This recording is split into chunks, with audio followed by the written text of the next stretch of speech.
Assalamualaikum warahmatullahi wabarakatuh. Salam sejahtera bagi kita semua. Shalom, Om Swastiastu, Namo Buddhaya, salam kebajikan. Rekan-rekan Lab Neuroedu Universitas Pancasakti, selamat datang pada acara Neuro Edu Talk. Acara yang memberikan topik yang selalu menginspirasi untuk Anda semua. Kegiatan ini dipersembahkan oleh Yayasan Andara Talipantea bekerja sama dengan Universitas Pancasakti Bekasi. Didukung oleh Vigor, Transfigurial Action, dan juga Perdosi Perhimpunan Dokter Spesialis Saraf Indonesia. Perkenalkan, saya Kevi yang akan membersamai Anda dalam beberapa waktu ke depan. Kita akan bertemu dengan narasumber hebat dari bidang pendidikan, medis, ataupun neuroscience pendidikan. Rekan-rekan Lab Neuroedu, sekarang kan menyaksikan tayangan ini melalui channel YouTube Lab Neuroedu. Udah subscribe belum? Belum? Oh, tidak boleh. Harus subscribe sekarang. Kenapa? Karena banyak sekali informasi yang menarik. Salah satunya adalah kegiatan ini, Neuroedu Talk yang hadir setiap pekan. Jadi pastikan subscribe channel YouTube-nya dan juga aktifkan lonceng notifikasi. Oke, gitu dong. Ya, baik. Selanjutnya, nah ini ada yang sangat spesial karena pekan ini topiknya adalah ekspresi emosi. Kita akan berbincang-bincang dengan narasumber yang, wah, saya sangat mengidolakan. Siapakah dia? Langsung saja kita sapa ya. Eh, Bunda Irma Yuliantina atau Dokter Irma Yuliantina MPD. Beliau sebagai Ketua Lab Neuroedu dari Universitas Pancasakti. Assalamualaikum. Selamat sore, Bunda Irma. Waalaikumsalam, Mbak Masya Kevi, apa Allah. kabar? Alhamdulillah, saya sehat dan semangat. Bagaimana dengan Bunda Irma? Tetap semangat, apalagi kita mau belajar bareng ya. Di Neuroedu Oh, ini insya kita Allah. selalu belajar bareng nih tentang hal-hal baru ya gitu kan. Dan yang lagi in di masyarakat gitu. Jadi kayaknya memang yuk kita belajar bareng nih di sini nih gitu. Pastinya belajarnya dengan Bunda Irma, insya Allah. Bunda, eh, terkait tadi yang saya sampaikan topik kita kali ini adalah mengenai ekspresi emosi. Tentu saja sahabat-sahabat kecil kita ya Bunda Irma ya, mereka kan lucu-lucu banget ya. Apalagi di usia 2, 3, atau sampai 4 tahun. Mereka ada di jenjang awal prasekolahnya Bunda, kelompok bermain. Nah biasanya Bunda Irma, ekspresi emosi mereka tuh yang kita temui atau guru-guru temui itu biasanya gimana sih Bun? Nah, untuk anak-anak 3 sampai 4 tahun itu biasanya sangat ekspresif ya, Mbak Kevi ya. Jadi kalau apa dia nggak suka misalkan langsung bisa ekspresinya tuh bisa teriak, bisa nangis gitu kan, atau ketika dia sangat senang gitu jingkrak-jingkrak gitu kan. Jadi kita bisa melihat bagaimana ekspresi emosi itu sangat terlihat nyata di anak-anak usia 3 sampai 4 tahun ini, dan ini tentu saja ekspresi emosi ini adalah reaksi terhadap motivasi diri dalam menyikapi lingkungannya gitu kan. Nah, ini tentu saja lingkungannya juga kompleks. Nah, sehingga kita harapkan gimana nih kita menciptakan pengalaman-pengalaman terkait dengan emosi ini yang manfaat untuk dia ke depannya. Oh, baik. Jadi memang di usia ini mereka sedang sangat ekspresif. Nah, Bunda, selanjutnya terkait dengan masih ekspresi emosi tadi ya, Bu ya. Kalau di kita di acara Neuro Talk pembahasan kita terkait dengan neuroscience pendidikan. Nah, kalau di dalam organ tubuh kita, Bunda, yaitu otak, sebenarnya bagian apa sih yang mengatur emosi tersebut? Nah, ini nih katanya ya, karena saya juga bukan ahli ya di situ, tetapi dari baca-baca katanya luapan berbagai emosi itu untuk mengetahui bagaimana organ dalam otak yang mengatur emosi ini bekerja itu dinamakan sistem limbik. Nah, sistem limbik sendiri adalah bagian otak yang memiliki peran vital dalam kehidupan kita ya, kehidupan manusia. Nah, sistem limbik ini adalah kumpulan struktur yang berperan dalam pemrosesan emosi, memori, dan perilaku gitu. Jadi ini memang ketika kita bicara sistem limbik ya, beberapa fungsi sistem limbik adalah beberapa hal. Yang pertama, terlibat dalam pemrosesan dan pengaturan emosi. Kemudian pembentukan dan penyimpanan memori atau ingatan. Kemudian juga berperan dalam proses belajar.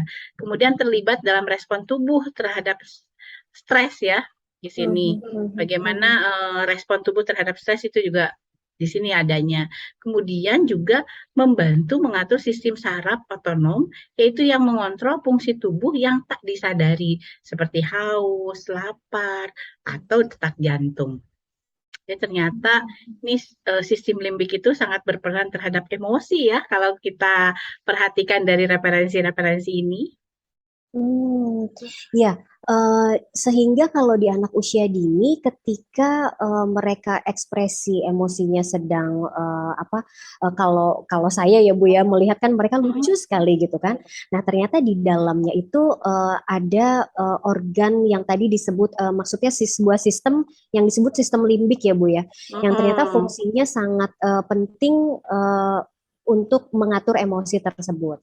Lalu apakah sistem limbik ini juga berpengaruh pada ingatan memori, Bu? Misalkan kalau lagi anak mendapatkan mainan baru, pasti kan ekspresi langsung wah tertawa sedeng gitu kan. Nah, apakah itu termasuk bagian dari tugasnya sistem limbik?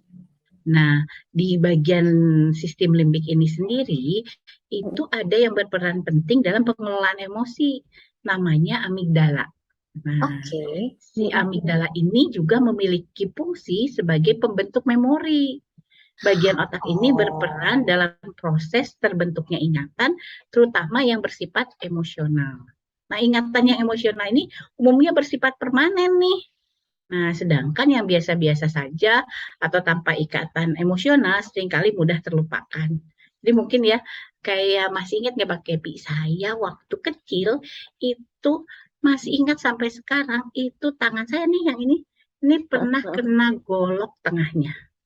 Jadi saya masih ingat kejadiannya, saya main sore-sore gitu, motong-motong kayu, nah kenalah golok ya, sesuatu banget ya mainnya golok gitu kan. Berarti Iya kan itu. dan itu sampai sekarang gitu ya. Nah, itu berarti kan ini nih ada keterlibatan emosinya ya Bu ya. kita yang permanen gitu kan. Saya bisa sakit banget gitu, ngeri. Makanya sekarang kalau lihat darah tuh agak gimana gitu kan. Nah, kalau saya jadi keingat waktu kecil saya dibeliin sepeda baru Bu. Rasanya tuh seneng banget gitu. Tidak terlupakan. Padahal waktu itu belum bisa naik sepeda. Nah ternyata saya baru tahu nih ilmunya sekarang. Kalau ingatan yang melibatkan sisi emosional itu sifatnya permanen ya Bunda ya. Nah terus Bun, kalau nih di anak-anak usia 3 sampai 4 tahun kan seperti tadi saya bilang mereka ada di jenjang awal prasekolah, entah di kelompok bermain atau di TKA gitu ya Bun ya. Kan baru punya teman, terus ternyata teman-temanku itu bisa merespon hal yang aku berikan loh gitu. Nah, apakah itu juga membuat ikatan emosional itu semakin kuat gitu? Ekspresi mereka. Nah, ini kita ya, kalau kita di pendidikan anak usia dini ya, kita mungkin sebagai guru, sebagai orang tua, sebenarnya di anak usia 3 sampai 4 tahun itu, pada jenjang mungkin ya, kalau yang sekolah mungkin 3 tahun itu kelompok bermain, atau yang 4 tahun itu di TK ya, di sini penyelesaian pendidikan itu dapat diterapkan loh di sini. Jadi apa contohnya? Interaksi awal. Jadi bagaimana tadi mereka mengekspresikan emosi, belajar tentang dirinya sendiri, kemudian dilakukan melalui kegiatan main. Mbak Kepi ketika diberikan sepeda seneng banget kan gitu kan.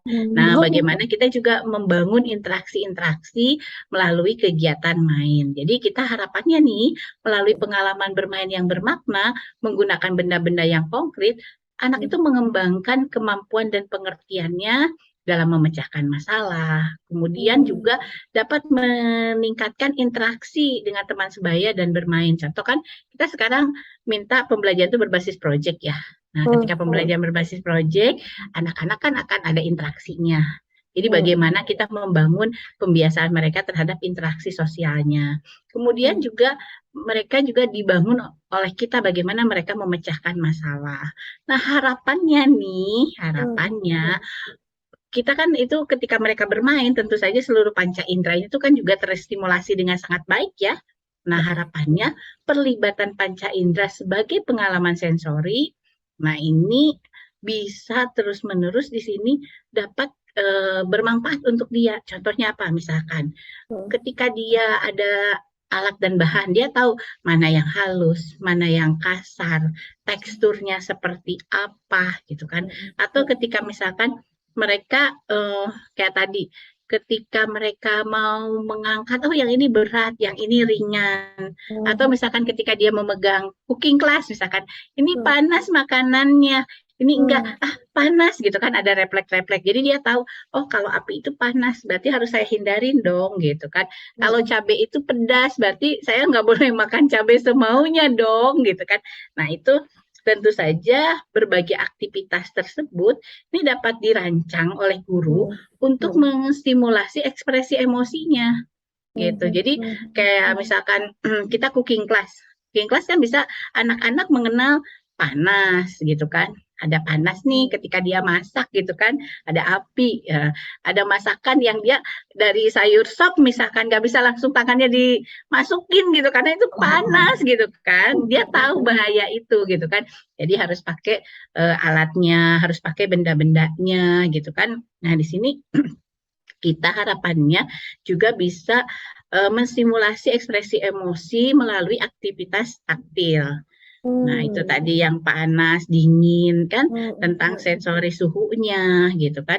Tentu saja ekspresi anak akan berbeda ya gitu kan. Mungkin kalau dia apa panas banget ekspresinya akan takut gitu kan. Gitu kan kalau ketika dia panas. Nah, ini harapannya bagaimana kita sebagai orang dewasa nih bisa juga memberikan apa ya? Respon yang tepat dari orang dewasa agar anak-anak juga memiliki referensi gitu kan yang benar gitu. Jangan sampai gini, panas nggak apa-apa kok, panas kok saya misalkan ibu ini kok kuat panas gitu debus gitu. Jangan sampai begitu ya. Iya, karena mereka panas, jadi lah gitu kan. Tetapi bagaimana kita juga mengajarkan respon yang tepat ya. Nah, itu kalau misalkan dia ada senang gitu kan, senang seperti apa sih responnya, sedih gitu kan, atau dia ketika dia takut. Nah, respon-respon inilah juga yang harapannya bagaimana anak-anak itu kan tadi ya akan permanen ada di anak-anak sehingga anak di kemudian hari juga dia tahu merespon kehidupannya gitu kan. Jangan sampai salah respon ya, orang lagi berduka cekakak-cekikik gitu kan. Nah itu kan sesuatu yang nggak tepat ya begitu. Tepat ya. Oke, jadi saya dari apa yang Bunda Irma jelaskan jadi sangat menginspirasi saya nih Bunda, bahwa dalam aktivitas sehari-hari ketika kita mendampingi anak, mungkin sebagai guru atau orang tua, ternyata neuroscience pendidikan ini sangat bisa diaplikasikan ya Bun ya. Salah satunya tadi aktivitas sensori. Kalau di rumah bisa membantu ibu memasak, kita orang tua bisa menyampaikan ini benda yang panas tidak aman, tapi teh hangat juga bisa membawa manfaat untuk tubuh gitu ya Bunda ya. Iya, jadi nah ini ya mungkin kita juga ketika mengajarkan selama ini juga mungkin kita ngajarin ya, tapi kita nggak tahu kalau itu tuh ternyata ada kaitannya dengan neuroscience gitu kan. Kadang-kadang kan guru juga ngajarin nih panas dingin, tapi fungsinya untuk apa? Lalu bagaimana dukungannya penguatan gurunya yang kurang dipahami. Nah sekarang dengan adanya ilmu neuroscience ini kita jadi tahu oh maksudnya itu apa sih kita ngajarin selain hanya mengenalkan panas dan dingin, tetapi ada hal lain yang ingin kita ajarkan. Nah dengan adanya neuroscience ini maka kita lebih bisa menguatkan dukungan kita sehingga perkembangan anak tuh lebih optimal gitu, Mbak. Jadi ya memang ilmu ini menjadi sangat penting ya untuk kita pelajari begitu. Mm, mm, mm. Oke, wow. Nah, Bunda Irma, kita akan berada di segmen berikutnya dan tentu saja rekan-rekan Lab Neuroedu pasti ingin tahu dong, apa sih yang ada di Universitas Pancasakti.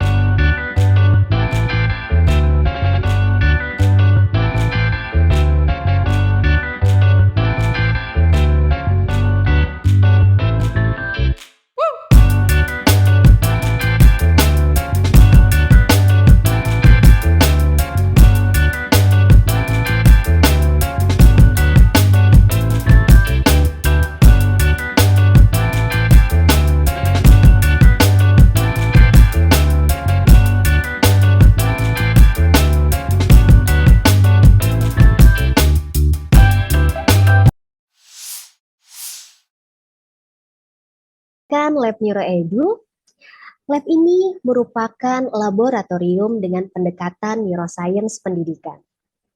Lalu apa dan bagaimana Lab Neuroedu Universitas Pancasakti?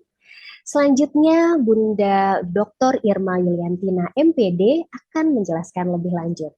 Mari, Bunda Irma. Terima kasih Mbak Kepi. Kita di keluarga besar Universitas Pancasakti Bekasi dengan bangga menghadirkan laboratorium neuroscience pendidikan. Kita harap bahwa di sini laboratorium neuroscience pendidikan yang juga digagas di Universitas Pancasakti Bekasi ini memiliki fasilitas laboratorium pendidikan yang sejati dan tinggi, meliputi pendidikan, penelitian, pengabdian masyarakat. Untuk pendidikannya, Lab Neuroedu akan kegiatan-kegiatan seperti pelatihan, workshop, serta webinar yang akan membahas perkembangan otak anak. Nah, kegiatan tersebut dapat diikuti oleh guru, rekan-rekan dari pendidikan, dan pemerhati pendidikan. Jadi kami mengundang Ibu Bapak untuk selalu mengikuti ya bagaimana kegiatan-kegiatan kita, baik pelatihan, workshop, webinar gitu yang kita adakan. Kemudian juga di penelitiannya kami akan laksanakan di Lab Neuro itu mengembangkan penelitian di bidang neuroscience pendidikan, dan tentu saja kami juga mengundang seluruh masyarakat ya di sini, baik dari para ahlinya ataupun mungkin masyarakat yang juga bisa ikut bergabung, dan tentu saja harapannya ini semua bermanfaat ya, penelitian-penelitian ini untuk Indonesia kita tercinta. Kemudian selanjutnya untuk pengabdian masyarakat akan dilaksanakan untuk memberikan informasi kepada masyarakat pentingnya mengenal anak berdasarkan perkembangan fungsi otaknya. Nah, ini gak hanya untuk pendidikan saja ya, gak hanya untuk guru PAUD ataupun misalkan peneliti atau dosen, tetapi masyarakat secara umum juga akan tahu bagaimana sih mengenal anak berdasarkan perkembangan fungsi otaknya. Jadi ini siapapun silahkan untuk kita bersama-sama di lab ini. Selanjutnya, Lab Neuroedu juga kami membuka diri untuk berkolaborasi baik dengan perguruan tinggi negeri ataupun swasta, lembaga profesi, hingga sekolah yang berada di seluruh wilayah Indonesia. Jadi kami sangat terbuka dengan siapapun untuk bekerja sama. Mari kita sama-sama ya kita kembangkan bagaimana tentang neuroscience ini bisa bermanfaat bagi anak-anak kita. Dan selanjutnya, Lab Neuroedu juga memanfaatkan teknologi dengan aplikasi Neuroton dan VR Neuroedu Lab. Aplikasi Neuroton menyediakan kuesioner sebagai alat bantu untuk memiliki data perkembangan otak anak, sedangkan aplikasi VR Neuroedu Lab dapat dimanfaatkan untuk menambah pengalaman dan pemahaman materi secara visual melalui pengalaman immerse yang sehingga peserta dari semua latar belakang keilmuan dapat mengikuti program laboratorium neuroscience pendidikan. Jadi harapannya kita sebetulnya Lab Neuroedu ini meskipun kita memang di dalam wadah Universitas Pancasakti Bekasi, tetapi tidak hanya bermanfaat bagi kampus saja, tetapi bagi semua pihak, bagi semua halayak. Maka mari kita sama-sama bekerja sama, berkolaborasi untuk kepentingan anak-anak kita.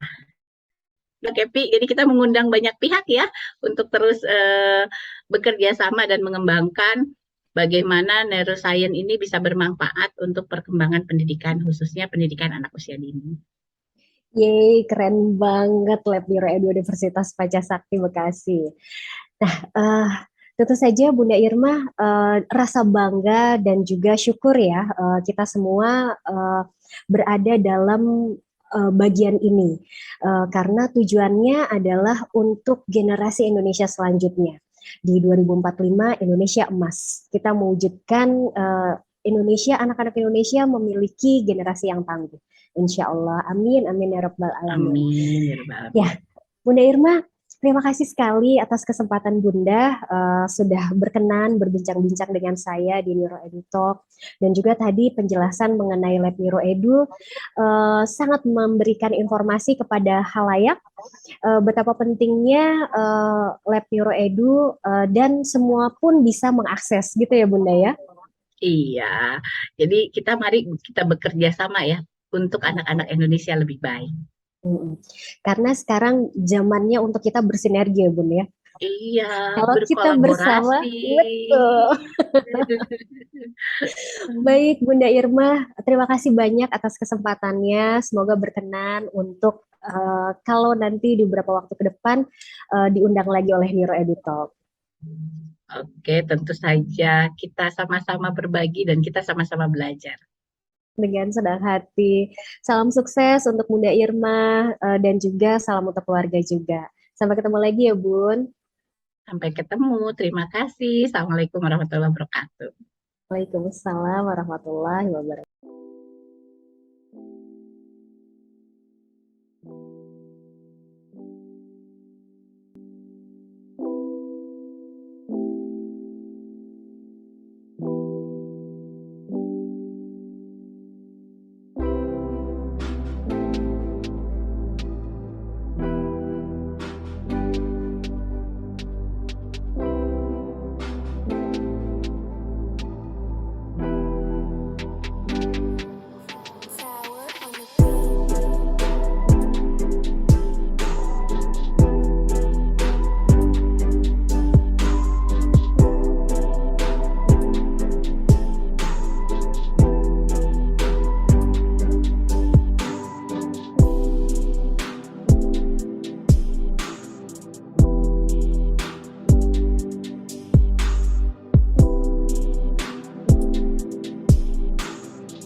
Ya, rekan-rekan Lab Neuro Edu Universitas Pancasakti, bagaimana?